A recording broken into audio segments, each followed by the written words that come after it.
संत एकनाथ महाराजांचे पूर्ण नाव एकनाथ सूर्याजी पंत कुलकर्णी असे होते. ते महाराष्ट्रातील पैठण येथील रहिवासी होते. ते वारकरी संप्रदायातील एक महान संत, कवी आणि समाजसुधारक म्हणून ओळखले जातात. त्यांच्या वडिलांचे नाव सूर्यनारायण आणि आईचे नाव रुक्मिणी होते. संत एकनाथांची भारुडे सोपी भाषा, विनोदी शैली, नाट्यात्मकता आणि सामाजिक प्रबोधनामुळे महाराष्ट्रात अत्यंत लोकप्रिय झाली.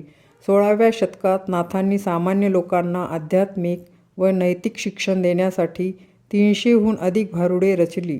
त्यात रोजच्या जीवनातील रूपके वापरून जातीभेद, पाखंड आणि भौतिकवाद यावर मार्मिक भाष्य केले आहे. नाथ षष्ठीच्या निमित्ताने आपण आज नाथांचे एक लोकप्रिय भारुड ऐकणार आहोत.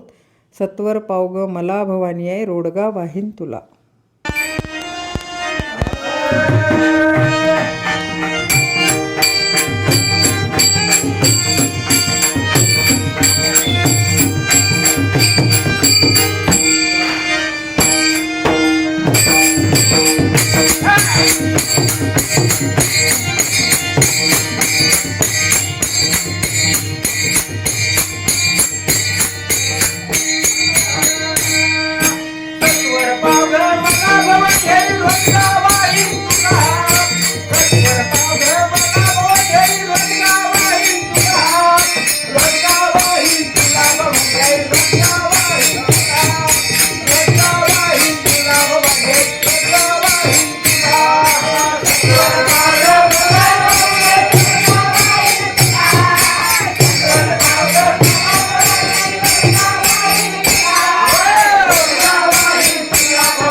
रोडग्याला काय लागतं माहितीये का?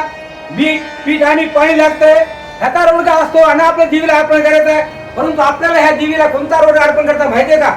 काया वाचा आणि मन, काया वाचा आणि मन याचा रोडगा करायचा आणि आप्पाच्या दरबारात तिला व्हायचा. सत्वर पावघर मला भवानी